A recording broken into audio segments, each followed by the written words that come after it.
नमस्कार, जय हिंद, वंदे मातरम। आप सभी का स्वागत है as lifestyle academy daily current affair analysis, जहाँ पे जो भी बच्चे यूपीएससी सिविल सर्विस एग्जामिनेशन की प्रिपरेशन कर रहे हैं उनके लिए डेली बेस पे करंट अफेयर की प्रिपरेशन अच्छे से हो, उस हेतु से हम द हिंदू का हिंदी में एनालिसिस करते हैं।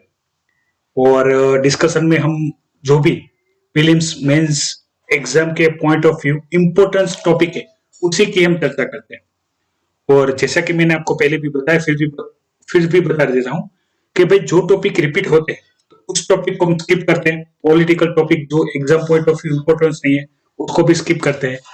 और मैं हर बार बच्चों से कहता हूँ कि आप डी बेस पे करंट अफेयर का जो लेक्चर है वो देखने का रखें।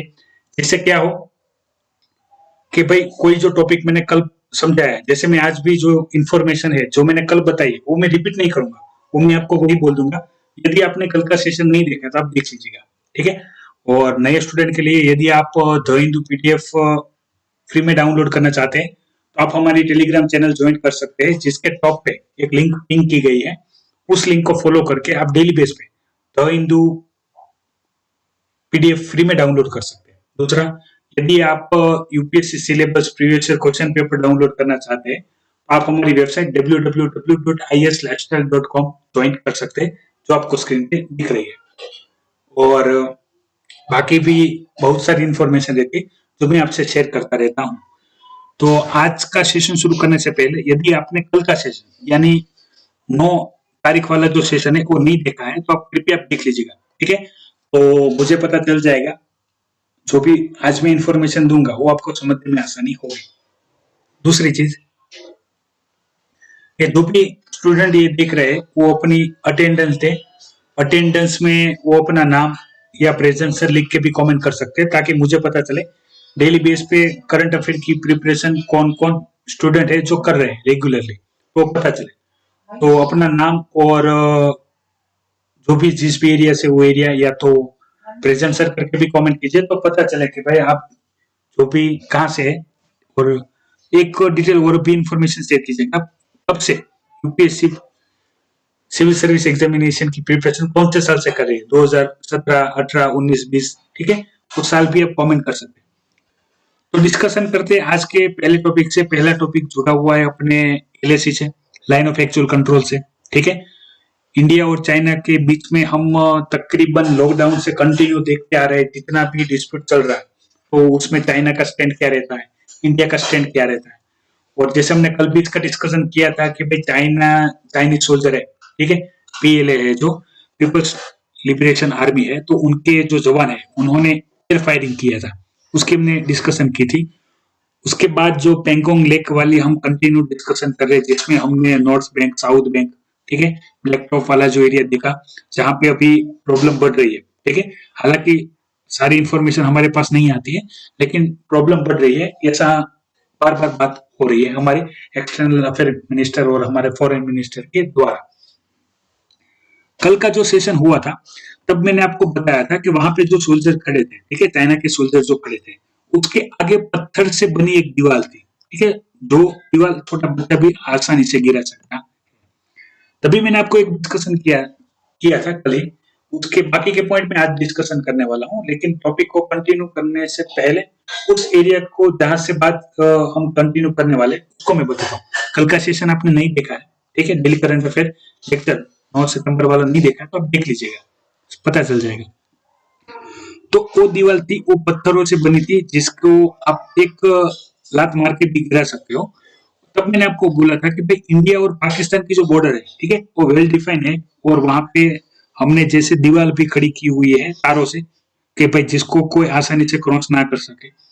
तो ऐसी हमने एलएसी पे बनाई नहीं है। दूसरी मैंने बात की थी एलएसी पे अपनी जो बात होती है, ठीक है, तो हम मैप में तो एलएसी दिखा सकते हैं, लेकिन जो फिजिकली यानी मान लो कि भाई ये एलएसी एरिया है, यहाँ से एलएसी है, तो हमने यहाँ पे जैसे वो कल मैंने छोटी सी दीवार बनाई थी जो बच्चा भी गिरा सकता है, ऐसी खाली लाइन रहती है, उसके एक और इंडियन सोल्जर रहते हैं, दूसरी ओर चाइनीज सोल्जर रहते हैं। तो हम वहां पे दीवार क्यों नहीं बताते, तो उसकी सारी डिस्कशन आज हम करने वाले हैं।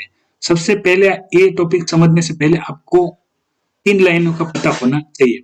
एक है जॉनसन लाइन, दूसरा है मैकडोनल्ड लाइन, ठीक है, और तीसरा है मैकमोहन लाइन। तो जो हमारे काम की आज की है वो हम देखेंगे अक्साई चीन वाले एरिया में। जो अक्साई चीन वाला एरिया है वहां पे ये दो लाइन है वो देखेंगे। मैकमोहन लाइन कहाँ पे है वो आपको वीडियो की कमेंट बॉक्स में मुझे कमेंट करके बताना है। तो पहले मैं आपको मैप से सारा जो जियोग्राफिकल है वो बता देता हूँ, क्या प्रॉब्लम है वो बता देता हूँ। हमने क्यों बॉर्डर नहीं बनाई है उसका भी मैं रीजन आपको दे दूंगा। बाकी सारी इन्फॉर्मेशन आप पढ़ लेना, इंफॉर्मेटिव है, exam point of view importance है, ठीक है, देख लेना। तो मैप से शुरुआत करते हैं तो आपको पता चल जाएगा कौन सी कहाँ पे किस प्रकार से है, ठीक है। तो ये अपना मैप पहले कौन सा है अपने इंडियन मैप में वो मैं आपसे डिस्कस कर लेता हूँ। तो आपने जम्मू कश्मीर वाला जो अपना नॉर्थ रीजन है वो देखा होगा। तो एक साइड यहाँ से जम्मू कश्मीर वाला, एक पाकिस्तान वाला पीओके वाला एरिया यहाँ से आ जाएगा, ठीक है। और ये दूसरे साइड वाला है जो आपने ये बता होगा, यानी हम जम्मू कश्मीर ड्रॉ करें तो अपने पास दो दो ऐसे मुंह जैसे बनेंगे, एक इस साइड और एक इस साइड। तो ये पीओके है जहाँ पे एलओसी है, लाइन ऑफ कंट्रोल, और ये है LAC, line of actual control, ठीक है। अब समझ लीजिए ये पहली लाइन है जॉनसन लाइन, ठीक है, जिसको इंडिया ने इंटरनेशनल लाइन माना है। इंडिया इसको फॉलो करता है, इंडियन इस बेस पे अपना मैप प्रदर्शित करता है। फिर बात आ रही थी ये लाइन को चाइना मानता नहीं है, ठीक है। चाइना कौन सी लाइन क्लेम कर रहा था? चाइना लाइन क्लेम करता है मैककार्टनी मैकडोनल्ड लाइन, ठीक है। याद रखिएगा ये लाइन को चाइना ओबे करता था कब? 1962 को। फिर 1962 में जो वॉर हुआ, ठीक है, जब जब अपना तिब्बत एरिया है जो चाइना ने एनॉक्स कर लिया, ठीक है, अपने कब्जे में ले लिया, उसके बाद वो यहाँ तक आ गए। ये तो हमने डिस्कशन ऑलरेडी किया हुआ है, ठीक है। एलएसी वाला प्रॉब्लम है कि वो अपने यहाँ तक क्लेम कर रहे थे, ठीक है, कि यहाँ पे क्लेम कर रहे थे और अभी वो यहाँ तक आ गए थे 1962 के बाद। तो एक लाइन हो गई थी LAC, line of actual control, आप देख सकते हैं मैप में दिखाया हुआ है, ठीक है। आप देख सकते हैं ये पहले क्लियर हो गया। रिपीट कर देता हूँ, जॉनसन लाइन जिसको इंडिया इंटरनेशनल बॉर्डर मानता है और हम अपने मैप में इसको अपना इंडियन रीजन बताते हैं। दूसरी चीज, इस लाइन को चाइना मानता नहीं है, ठीक है, जॉनसन लाइन को चाइना मानता नहीं है। 1916 एरा में जो चाइना क्लेम करता था वो था ये वाला एरिया, काराकोरम रेंज के पास, ठीक है, मैककार्टनी मैकडोनल्ड लाइन। और 1962 बाद क्या हुआ, वो यहाँ तक पहुंच गया, ये है एलएसी, ठीक है। चोक रिवर हमने देखी है, बलवन वैली वाला इश्यू आपको पता है, और पैंगोंग लेक वाला इश्यू भी हमने आपसे डिस्कस किया हुआ है। और हम जो बात करते हैं, ठीक है, ये अपने black top, south bend, Pangong lake, वो यहाँ पे इस एरिया में, ठीक है। इसका इंपॉर्टेंस ज्यादा है क्योंकि इन सारे ये सभी एरिया में निगरानी रखने के लिए ये सबसे महत्वपूर्ण टॉप है, ठीक है। तो इस सारी हमने डिस्कशन कर रही थी। फिर से रिपीट कर देता हूँ, तीन लाइन है। मैकमोहन लाइन कहाँ पे वो आपको बताना है। जॉनसन लाइन है जिसको इंडिया मानता है, जो हम अपना जो वर्ल्ड मैप के अंदर इंडिया का जो मैप दिखाया जाता है वो ये लाइन से भी दिखाते हैं इंडिया भी। दूसरी कि भाई इस लाइन को चाइना मानता नहीं है, जॉनसन लाइन को चाइना मानता नहीं है। चाइना 1960 एरा में कौन सी लाइन क्लेम कर रहा था? ये वाली लाइन, मैककार्टनी मैकडोनल्ड लाइन। और 1962 में जब उन्होंने तिब्बत एनॉक्स किया तब वो यहाँ से यहाँ तक आ गई। इतना सारा एरिया जो अक्साई, ये सारा एरिया अक्साई चीन वाला एरिया बोलते हैं, ये चाइना ने क्या किया, ऑक्यूपाई करके रखा हुआ है। और एलएसी पे यहाँ पे काफी सारे एग्रीमेंट और ट्रीटी भी हुई है, ठीक है, वो हमने कल डिस्कशन किया था। 5 है एग्रीमेंट, वो देख लीजिएगा, कल के हमने सेशन में डिस्कस किया था, ठीक है। तो अब मान लो इंडिया इस लाइन को मान के यहाँ पे बॉर्डर क्यों नहीं बनाता? यदि इंडिया चाइना के एलएसी की इस लाइन को के सॉर्ट आउट के लिए यहाँ पे मान लो ये इंटरनेशनल बॉर्डर मान ले इंडिया, तो इंडिया जो ये क्लेम करता है जॉनसन लाइन वो क्लेम कर ही नहीं पाएगा, ठीक है। समझ रहे हैं ना आप कि भाई पहले चाइना ये लाइन मांग रहा था, हम यहाँ पे ही थे, ठीक है, इतना इतना एरिया मांग रहा था, ये एरिया, और हम यहाँ पे थे तो हमने मना कर दिया। फिर 1962 के बाद उन्होंने ये पूरा एरिया एनॉक्स कर लिया, ठीक है। यदि हम इसको इंटरनेशनल बॉर्डर मान ले, एलएसी को हम इंटरनेशनल बॉर्डर मान ले, तो इंडिया कभी भी ये एरिया जो क्लेम करता है वो इंडिया क्लेम ही नहीं कर पाएगा। और चाइना ये पूरा एरिया तो एनॉक्स कर लेगा, लेकिन उसके बाद वो यहाँ से आगे नहीं बढ़ेगा, इसकी क्या गारंटी है, ठीक है। तो इसी वजह से इंडिया ने क्या नहीं किया है, इंडिया ने जैसे एलएसी मान तो लिया है, ठीक है, हम मैप में एलएसी दिखाते तो है, लेकिन उसको फिजिकली बॉर्डर नहीं मान लिया, ठीक है। वरना क्या होगा, ये पूरा एरिया, जैसे मैं आपको बार बार बोलता था, चाइना क्या करता है, अपनी पुरानी जगह से 20 कदम आगे बढ़ जाता है, फिर उसको रोका जाए तो 10 कदम पीछे ले लेता है, तब भी उसके पास इतना एरिया अपने पास आ जाएगा, ठीक है। इतना एरिया उसके पास आ जाएगा। तो पूरा एरिया वही संभाल के रखेंगे, ठीक है, इतना एरिया हो गया। फिर यहाँ से फिर से आगे बढ़ेंगे, फिर इतना एरिया कवर कर लेंगे। तो ये चाइना की पुरानी स्ट्रेटेजी है, ठीक है, वो कंटिन्यू वही फॉलो कर रहा है। तो मैंने आपसे कल ही डिस्कशन किया था और काफी बच्चों का क्वेश्चन भी था। तो सर इंडिया जो एलएसी है वहां पे ऐसी पक्की दीवार क्यों नहीं बनाता, ठीक है, पक्की दीवार क्यों नहीं बनाता है, जो हम जैसे पाकिस्तान बॉर्डर पे हम कहीं कहीं पे देखते हैं कि वहां पे जो तारे हैं वो डाल दी है ताकि बॉर्डर से कोई आराम से आ जा ना सके। ऐसा क्यों नहीं करता आप? इसका रीजन समझ गए कि भाई अगर इंडिया इसको इंटरनेशनल बॉर्डर मान लेता है तो ये जो एरिया है पूरा एरिया चाइना के पास चला जाएगा और इंडिया इस पे क्लेम नहीं कर पाएगा और चाइना अपनी हरकतें शुरू ही रखेगा। फिर बात होगी कि भाई शोक रिवर तक एरिया चाइना का है, ये पूरा फिर सियाचिन ग्लेशियर तक ये पूरा एरिया चाइना का है और यहाँ से तो पीओके लग ही रहा है, ठीक है, यानी ये अपना पूरा जो टॉप है वो अपने हाथ से चला जाएगा। इसलिए इंडिया यहाँ पे एलएसी को मानता तो है, ठीक है, फॉलो तो करता है, लेकिन उसको इंटरनेशनल लाइन मानता नहीं है। इंटरनेशनल लाइन में आपको याद रखना है Johnson line, Mac McDonald line. Clear है सभी को? कोई डाउट है तो कमेंट कीजिएगा, तो उसके डाउट का भी सॉल्यूशन करेंगे, ठीक है। तो यही सारी इन्फॉर्मेशन यहाँ पे बताई गई है, बारी बारी से देख लेते हैं सभी इन्फॉर्मेशन क्या क्या बातें यहाँ पे हो रही है। तो सबसे पहले याद रखिएगा टीटी ऑफ अमृतसर 1846 में जो गुलाब सिंह है उनके द्वारा कश्मीर का जो अक्साई चीन वाला एरिया है जो मैंने अभी आपको दिखाया वहां पे आर्टिकल 2 के टीटी बाउंड्री में डिफाइन की गई है। कौन सी लाइन? जॉनसन लाइन, जो चाइना मानता नहीं है। क्यों? क्योंकि ये लाइन जब हो रहा था, ठीक है, ये लाइन जब बना रहे थे तब चाइना के साथ कोई भी कम्युनिकेशन था नहीं, चाइना इस लाइन को मानता नहीं है। उसके बाद फिर से सर्वे करवाया गया जो मैकडोनल्ड लाइन बनाया गया जहां पे चाइना क्लेम करता था। ये पिकअप की बात है, ये है 1899, ठीक है, तब की बात है। और अभी जो 1960 के बाद चाइना एलएसी पे लाइन ऑफ एक्चुअल कंट्रोल तक आ गया है, जो जहां से पीछे नहीं जा रहा है और उस लाइन से वो कंटिन्यू आगे ही बढ़ रहा है, ठीक है। तो ये प्रॉब्लम है। पहले आप समझ लीजिए कि भाई क्यू एलएसी को जो इंडिया है वो फाइनल बॉर्डर नहीं बना रहा क्योंकि उसके बाद जो अक्साई चीन वाला पूरा एरिया है वो चाइना में चला जाएगा, ठीक है। दूसरी चीज कि भाई इंडिया चाहता है कि जो जॉनसन लाइन है वही इंटरनेशनल लाइन रहे, वो चाइना उससे बाहर रहे, ठीक है। एलएसी के अंदर जितने भी चाइनीज सोल्जर है उसको धीरे धीरे करके बाहर किया जाए। यदि इंडिया एलएसी को इंटरनेशनल बॉर्डर मान लेगा तो जो अक्साई चीन वाला एरिया है वो भारत के हाथ से सदा के लिए चला जाएगा। दूसरी चीज, मान लो कि भाई अभी हम पीस के लिए, शांति के लिए वो एरिया दे भी दे, ठीक है, जो कि मुमकिन नहीं है, लेकिन मैं आपको मानने के लिए बोल रहा हूँ, मान भी ले तो इंडिया का जो वो एलएसी के बाद वाला एरिया है वहां पे चाइनीज सोल्जर नहीं आएंगे, उसकी क्या गारंटी है? क्योंकि जो तिब्बत वाला एरिया इंडिया का था उसी टाइम पे हिंदी चीनी भाई भाई के नारे लग रहे थे और जो चाइनीज थे वो बॉर्डर क्रॉस करके तब तिब्बत वाला एरिया इंडिया का था और तिब्बत में आ रहे थे, ठीक है, और तभी से सारी गतिविधियां चल रही थी और हिंदी चीनी भाई भाई के नारे लगाते हुए पीठ पीछे छुरा भोंकने का काम किया गया, ठीक है। ऐसा आप लिख नहीं सकते हो, लेकिन आपको लिखना है कि भाई हमारे जो ट्रस्ट था, ठीक है, उसको क्या कर दिया? छिन्न भिन्न कर दिया, ठीक है। आगे बढ़ते हैं।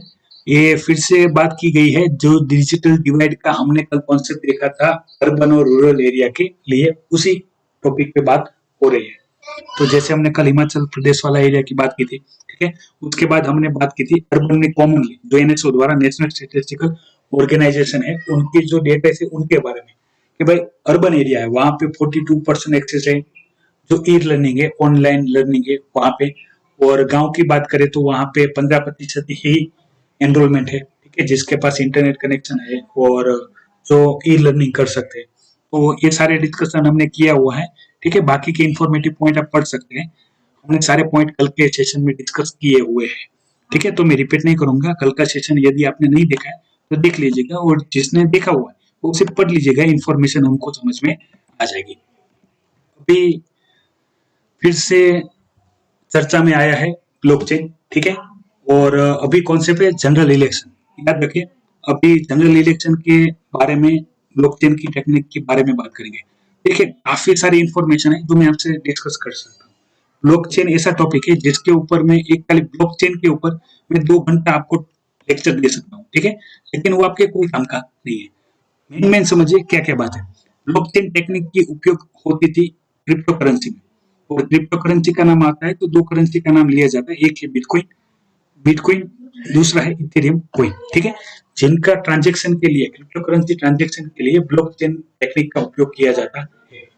अभी समझ लीजिए ब्लॉकचेन टेक्निक क्या है, मैं सिंपली समझा रहा हूँ, ठीक है, फिर अपने जो पॉइंट है उसी पे डिस्कस करेंगे। ब्लॉकचेन टेक्निक ये है कि इसमें एक डिजिटल वॉलेट होता है, कि भाई जैसे मान लो बैंक अकाउंट में आपने अकाउंट ओपन किया तो आप उसको ऑनलाइन भी ओपन कर सकते हैं, ठीक है। दूसरा आपने पेटीएम में अकाउंट बनाया तो पेटीएम जो है वो भी डिजिटल वॉलेट है, ठीक है। ऐसा ब्लॉकचेन का भी अपना वॉलेट रहता है। अभी डिस्कशन समझ लो कि भाई मान लो कि भाई मैं आपको पैसा ट्रांसफर करूं, हालांकि मैं करने वाला नहीं हूं, आपको मानने के लिए ही बोल रहा हूँ, ठीक है। तो ये मैं हूं और ये आप है, ठीक है। हम दोनों क्या कर रहे हैं, पैसा ट्रांसफर कर रहे हैं। सबसे पहले क्या होगा, सबसे पहले होगा कि भाई हम, मैं जो भी ट्रांजेक्शन करने वाला हूँ, ठीक है, मान लो मैं आपको 5,000 रुपए ट्रांसफर करने वाला हूँ, तो मैं क्या करूंगा, मैं बैंक को पहले मैसेज दूंगा अपने बैंक अकाउंट में मेरे पैसे, तो मैं पहले पैसे ट्रांसफर करूंगा, तो किसके पास जाएंगे, जाएंगे बैंक के पास। फिर बैंक क्या करेगा, वो पैसा आपको भेज देगा। तो हमारे ट्रांजेक्शन में इंटरमीडिएट कौन था, हमारे ट्रांजेक्शन में इंटरमीडिएट बैंक था, ठीक है। याद रखिएगा, मैं कंपेरिजन दिखा रहा हूँ, ये नॉर्मल ट्रांजेक्शन आप कोई भी गिनो तो उसमें इंटरमीडिएट में बैंक होता है, ठीक है। मेरे बैंक अकाउंट से पैसा बैंक ले लेती है और बैंक आपके अकाउंट में ट्रांसफर करती है। यही प्रोसेस चेक में भी होता है और यही प्रोसेस चलता है बैंकिंग सिस्टम में। लेकिन ब्लॉकचेन टेक्निक में डिफरेंस है। ब्लॉकचेन टेक्निक में क्या होगा कि भाई मैं अपने वॉलेट से सीधे आपके वॉलेट में, ठीक है, पैसा ट्रांसफर कर सकता हूँ, इंटरमीडिएट कोई नहीं रहेगा, और ये सिक्योर भी है। क्यों सिक्योर है, क्योंकि इसमें मल्टीपल टाइप ऑफ अप्रूवल देने पड़ते हैं, ठीक है, 2 से 3, वो कंफर्म होने के बाद ही आप भेज सकते हो। तो भेजने का भी तरीका टेक्नोलॉजी आईपी बेस है, ठीक है, उसको रिकॉर्ड किया जाता है। तो ये टेक्निक पहले आप समझ लीजिए कि भाई जो नॉर्मल ट्रांजेक्शन रहता है बैंक टू बैंक, ठीक है, डिजिटल ट्रांजेक्शन हो, हमने जैसे आरटीजीएस आपको पता होगा, आईएमपीएस आपको पता होगा, उन सभी में इंटरमीडिएट बैंक रहता है। ब्लॉकचेन टेक्निक में पैसा ट्रांसफर करने में हमारे बीच में कोई नहीं रहेगा, मैं सीधा आपको ट्रांसफर कर सकता हूँ। दूसरी चीज, इसको ब्लॉकचेन क्यों बोलते हैं, क्योंकि यहाँ पे क्या होता है कि भाई मान लो नॉर्मल ट्रांजेक्शन में मैं जो भी ट्रांजेक्शन करूंगा तो इंटरमीडिएट कौन है, बैंक है, और सारी इंफॉर्मेशन कहाँ स्टोर होगी, बैंक के सर्वर के अंदर एक ही जगह होगी। मुझे भी बैंक भी वहां पे देखेगा, मैं भी वहां पे देखूंगा, ये भी यहाँ पे देखेगा। लेकिन ब्लॉकचेन टेक्निक में डिफरेंस है, वहां पे क्या होगा कि भाई आप और मेरे बीच में जो भी कोई ट्रांजेक्शन हुआ है तो अपने ब्लॉक में ये सेव हो जाएगा, ठीक है, एक सर्वर में सेव हो जाएगा। तो 3 ब्लॉक अलग अलग बन जाएंगे, एक तो मेरे पास, क्योंकि मैंने आपको भेजा, मेरे पास डेटा रहेगा, दूसरा इनके पास रहेगा, इन्होंने रिसीव किया, और तीसरा सर्वर में रहेगा। नॉर्मल बैंक ट्रांजेक्शन में जो फ्रॉड कैसे होता है, वो बैंक के सर्वर को हैक कर लेता है ताकि कोई जान ना पाए, ठीक है, ट्रांजेक्शन के बारे में। ब्लॉकचेन में ऐसा नहीं हो सकता है, क्यों, क्योंकि मल्टीपल सोर्स है, एक ही इंफॉर्मेशन लेने के लिए आप मल्टीपल सोर्सेस, मल्टीपल ब्लॉक है, तो आप उसको कंट्रोल नहीं कर सकते, ठीक है। जो सर्वर होता है वो ब्लॉकचेन टेक्निक में भी होता है, लेकिन जो टेक्नोलॉजी है इंटरकनेक्टेड, वो ज्यादा सिक्योर होती है। अभी बारी बारी से समझिए, यहाँ सबसे जो महत्वपूर्ण बात है वो, इसकी चर्चा शुरू हुई थी 2016 में। पहले बिटकॉइन का जो क्रिप्टो करेंसी है, ठीक है, बिटकॉइन का जो क्रिप्टो करेंसी है वो पहले बैन था, अभी उसके ऊपर से बैन हटा लिया गया है, ठीक है, और उसके ट्रांजेक्शन के लिए ब्लॉकचेन वॉलेट का उपयोग किया जाता था। तब 2016 में इसकी चर्चा हो रही थी, ठीक है, क्या क्या इसका इस्तेमाल करके हम बैंकिंग सेक्टर में, हेल्थ केयर सेक्टर में, पब्लिक डिस्ट्रीब्यूशन सिस्टम में इसका क्या इम्प्लीमेंटेशन कर सकते हैं, ठीक है, वोटिंग में, सब जगह।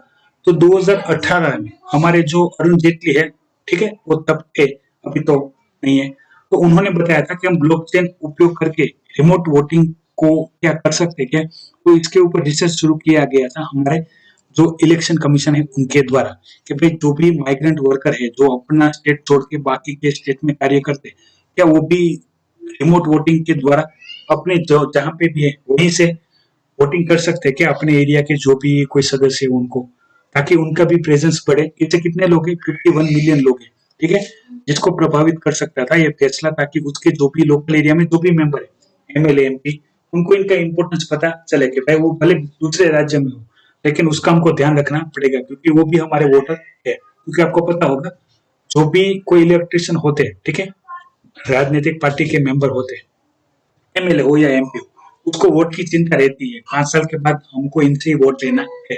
तो अभी जो कंडीशन बनी कि जब माइग्रेंट वर्कर में जो राज्य के थे ना उन्होंने कोई फोकस किया, जिस राज्य में काम करते थे ना उन्होंने प्रॉपर से फोकस किया, ठीक है, ऐसा नहीं बोलूंगा सब जगह यही हुआ है, लेकिन मेजोरिटी में तो यही हुआ था।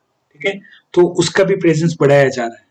इसमें इस्तेमाल क्या करने के लिए बोला जा रहा है कि ब्लॉकचेन टेक्निक का उपयोग करके हमारे पास जो भी ये जियोमेट्रिक अपना ब्लूप्रिंट रहेगा, ठीक है, उसका इस्तेमाल करें, बायोमेट्रिक्स का इस्तेमाल करके हम वोटिंग कर सकते हैं। यानी मान लो आधार कार्ड में मेरे फिंगरप्रिंट्स और मेरी बायोमेट्रिक्स अवेलेबल होगी, मुझे यहाँ से अपने राज्य में जो भी मेंबर है उसको वोट करना है, तो मैं अपनी बायोमेट्रिक दूंगा, अंगूठे का निशान दूंगा, ठीक है, मेरी आइडेंटिटी होगी और मैं वोट कर सकता हूँ। ठीक है, हालांकि ये सिक्योर है, लेकिन देखा ये भी जा रहा है कि भाई जो बायोमेट्रिक्स है उसका अगर क्लोन बना के वोटिंग किया जाए, ठीक है, तो क्या है, हो सकता है कि नहीं हो सकता है। और इसमें दूसरी चैलेंजेस भी ये बन सकती है, मान लो क्लोन बनना शुरू हो जाए तो ज्यादातर एरिया में जो भी लोग होंगे वो अपने एरिया के सारे जो वोटर है उनको बाहर के राज्य में भेज देंगे कि भाई आप वहीं से वोट कर देना। ठीक है, जिसको क्लोन के द्वारा क्या किया जा सकता है, हैक किया जा सकता है।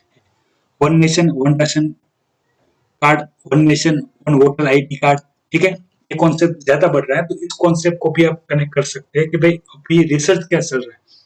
तो आपको पता होना चाहिए रिमोट वोटिंग यानी क्या, कि जो जो राज्य के इलेक्टर है, ठीक है, उनको वोट देने के लिए जो भी लोग बाहर गए दूसरे राज्य में, वो अपने एरिया से ही वोट कर सकते हैं। इसलिए यहाँ पे काम किया जा रहा है। उसमें कौन सी टेक्नोलॉजी इस्तेमाल होगी, ब्लॉकचेन टेक्नोलॉजी उपयोग होगी। क्रिप्टो करेंसी में जो होती है वो ब्लॉकचेन वॉलेट सिस्टम इस्तेमाल होती है, जो बैंकिंग सिस्टम में सबसे अपडेटेड है, ठीक है, टेक्नोलॉजी। उसी का इस्तेमाल करके रिमोट वोटिंग के थ्रू जो भी वोटर है वो बाहर गए हैं उनको जनरल इलेक्शन में पार्टिसिपेट करवाने के लिए ये सारी इंफॉर्मेशन दी गई। हालांकि इसमें चैलेंज ज्यादा है, लेकिन कार्य हो रहा है, जैसे ही अपडेट आएगा मैं आपसे शेयर करूंगा। दूसरी बात यहाँ पे आई है, जो एस्ट्रेजेनेका कंपनी है, ठीक है, उनके द्वारा जो वैक्सीन बनाई गई है, जिसका भारत में सीरम इंस्टीट्यूट द्वारा जो मैन्युफैक्चरिंग किया जाने वाला था, ठीक है, उसको रोक दिया गया है। क्यों? क्योंकि सेफ्टी मॉनिटर अभी चल रहा है अमेरिका में, दूसरी जगहों में, कि भाई मान लो कि भाई हमने अभी वैक्सीन बना दी, ठीक है, मास प्रोडक्शन कर दिया और हमने मार्केट में भेज भी दिया, उसका इस्तेमाल होने भी लगा, लेकिन यदि उसकी कोई साइड इफेक्ट हुई होगी और वो हमें बाद में पता चलेगी, ठीक है, तो हमको मार्केट से वैक्सीन वापस लाने में और जिसको इसका खतरा हुआ है उसको रिकवर करने में टाइम लग जाएगा। ठीक है, तो ऐसा ना हो इसलिए अभी उनको प्रोडक्शन को रोका गया है और ज्यादा सेफ्टी के लिए और इसमें डिटेल डिस्कशन किया जा रहा है, रिसर्च किया जा रहा है, इंफॉर्मेशन डेटा कलेक्ट किया जा रहा है। ठीक है, कोई साइड इफेक्ट है कि नहीं उसकी प्रिपरेशन यहाँ पे की जा रही है। तो यही सारी इंफॉर्मेशन है, मैंने आपको तब भी डिस्कस किया था। जो क्लिनिकल ट्रायल फेज 3 है उसमें सारे सेफ्टी डेटा टेस्ट किए जाते हैं, ठीक है, और फेज 4 में उस पे टेस्ट किए जाते हैं, उसके सैंपल लिए जाते हैं, उसके बाद मास प्रोडक्शन किया जाता है ताकि कोई भी साइड इफेक्ट ना पता चले।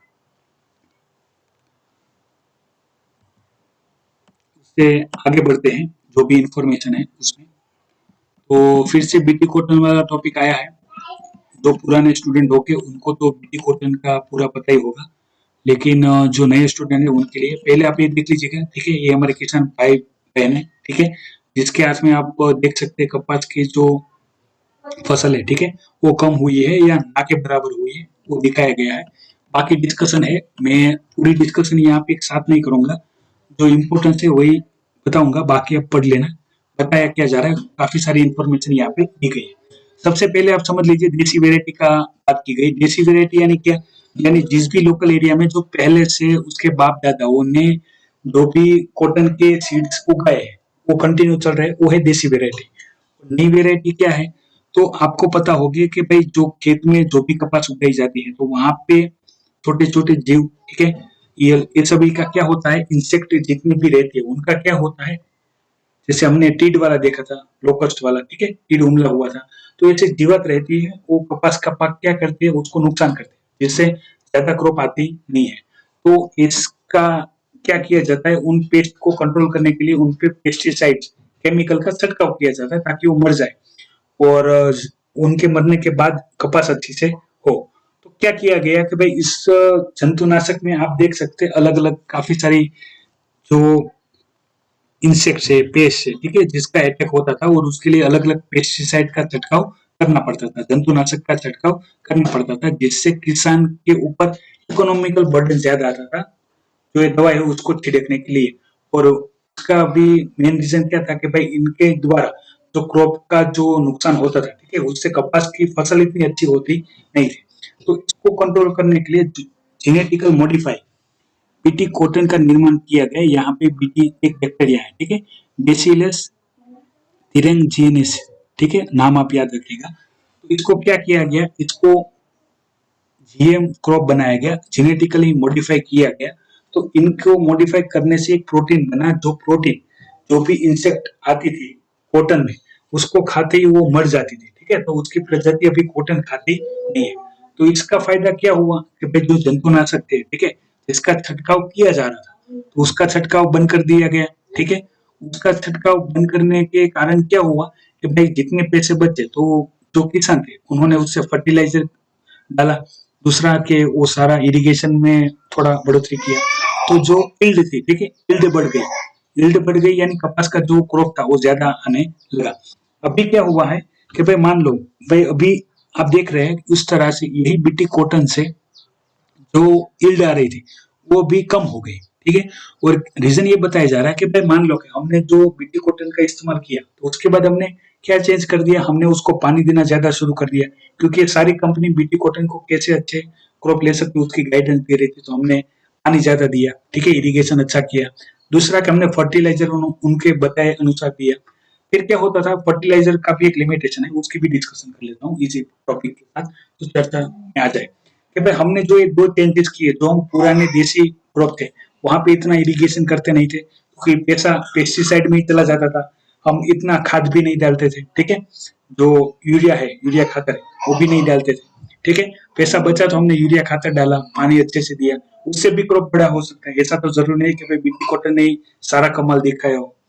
फिर क्या हुआ वो आप याद रखें कि भाई जो जमीन थी जहाँ पे किसान खेती करते थे, तो उसमें जो ये केमिकल फर्टिलाइजर थे वो डालने की वजह से उसकी जो फलद्रुपता थी, ठीक है, उसमें मास प्रोडक्शन करने की ताकत थी, वो चली गई। दूसरा कि भाई जो देसी वेराइटीज थी कॉटन की, तो उसमें क्या रहेगा कि भाई इस साल जिस भी किसान ने उसको उगाया है, ठीक है, समझिएगा ध्यान से, जिस भी किसान ने इसको उगाया है उसमें से थोड़ा बहुत जो कपास होगा वो अपने पास रखेगा, जो अगले साल उसको बीज बोने के लिए काम में आएगा।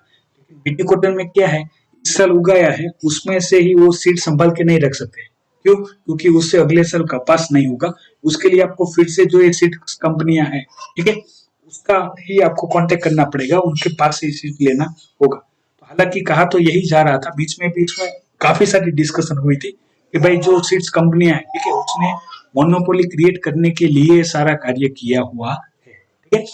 और अभी इसमें जो तब इसमें जितनी क्रॉप आती थी, यील्ड आती थी, इतनी अभी आती नहीं है, उसका डिस्कशन किया गया है। और बताया ये भी गया है कि भाई हमको पूरी तरह से जो ये एक मोनोपोली हो गई बीटी कॉटन की, अभी सभी जगह बीटी कॉटन चलता है, ठीक है, इसका इतना मार्केटिंग किया गया सीड कंपनियों के द्वारा और बाकी सारे जितने भी इंस्टीट्यूट है उनके द्वारा कि भाई इससे अच्छा फसल होती है वो, लेकिन अभी ये अपने जो बदलाता ट्रेंड है जियोग्राफिकल उसको सस्टेन नहीं कर पाई, इससे इतना क्रॉप यील्ड नहीं आ रहा, ठीक है। तभी बात यही हो रही है कि भाई आप अपने एरिया में जो देसी वेराइटीज थी, जो अपने एरिया में अच्छा सा क्रॉप देती थी, ठीक है, ज्यादा या कम, लेकिन ये जो बीटी कॉटन में था कि भाई अभी तो जो उनका रेगुलर इन्वेस्टमेंट है वो भी निकालना मुश्किल है, इस प्रकार से नहीं हो सकता। तो आप दोनों रखिए, सिर्फ बीटी कॉटन पे आप डिपेंड मत रहिए, अपनी देसी वेराइटी को भी क्या कीजिए, ग्रो कीजिए, ताकि वो अगले साल भी आपको काम में आए। और थोड़ा बहुत आप ये जो मॉडर्न टेक्नोलॉजी वाले सीड्स है उसका भी इस्तेमाल कीजिए, ठीक है। परसेंटेज में बात करूँ तो 50-50 रखिए या 60-40 रखिए, उस हिसाब से आप कंटिन्यू देसी वेराइटी को भी अपने एरिया में रखें, ताकि मान लो भाई किसी भी कारण अगर कुदरत का भी प्रकोप हो तो आपको पूरी तरीके से जो नुकसान हुआ है उतना ना हो, ये सारी चीजें बताई गई। दूसरा इसी के बेस पे है, ठीक है, ये है अपना जैसे लीकेज को लेके कि भाई मान लो कि भाई सेंट्रल गवर्नमेंट ने जो स्कीम मुहैया करवाई थी फार्मरों के लिए, लेकिन उसी में फार्मर किसको गिना जाए वो बताया नहीं था। तो इससे कारण क्या हुआ कि भाई जो भी लोग थे जिनको बेनिफिट मिलना था उनको नहीं मिला है और दूसरों को मिला है, ठीक है। इसके वजह से आप देख सकते हैं इतने सारे जो फार्मर बेनिफिट है वो नहीं ले पाए, ये बताया गया है। तो इम्पोर्टेंट समझिए कि भाई जब वो फार्मर की डेफिनेशन ही पक्की नहीं होगी, ठीक है, यहाँ पे बताई गई है फार्मर कौन है, यानी एक ऐसा इंसान है जो गांव में सिर्फ घूमता है खेतों में, उसको आप फार्मर बोलोगे। या तो जिसके पास जमीन है और वो खेती करता है उसको फार्मर बोलोगे, या तो जिसके पास जमीन नहीं है उसने दूसरे से जमीन लीज पे ली है और वो खेती करता है। और मॉडर्न डेफिनेशन भी है, जो भी कोई एग्रीकल्चर प्रोडक्ट का प्रोडक्शन करता है उसको आप फार्मर बोलोगे। तो यही सारी बातें यहाँ पे बताई गई है कि भाई फार्मर की प्रॉपर डेफिनेशन ना होने की बजाय या जिस टारगेटेड पीपल है उसकी प्रॉपर इंफॉर्मेशन ना होने की वजह इसके माध्यम से जो दूसरे लोग हैं, ठीक है, जिसको बेनिफिट नहीं मिलना चाहिए था उसको मिला है। ठीक है, इस प्रकार से यहाँ पे बताया गया है, इसको क्रिटिसाइज किया गया है। बाकी इंफॉर्मेशन एज यूजुअली है जो आपको पता है। तो ये इंफॉर्मेशन आपको पसंद आई हो तो वीडियो को लाइक कीजिएगा, दूसरे बच्चों तक इस वीडियो को शेयर कीजिएगा, और यदि आप नए हैं तो चैनल को अवश्य सब्सक्राइब कीजिएगा। सबसे महत्वपूर्ण है वो है कि आप डेली बेस पे द हिंदू का करंट अफेयर है जो आफ्टरनून सेशन में मैं आपको अवेलेबल करवाता हूँ, आप देखिए। जो भी कोई डाउट्स है तो कमेंट कीजिए, आपकी प्रेजेंस दीजिए। ठीक है, आप कहाँ से है वो वीडियो के कमेंट बॉक्स में कमेंट कीजिए। जय हिंद, वंदे मातरम।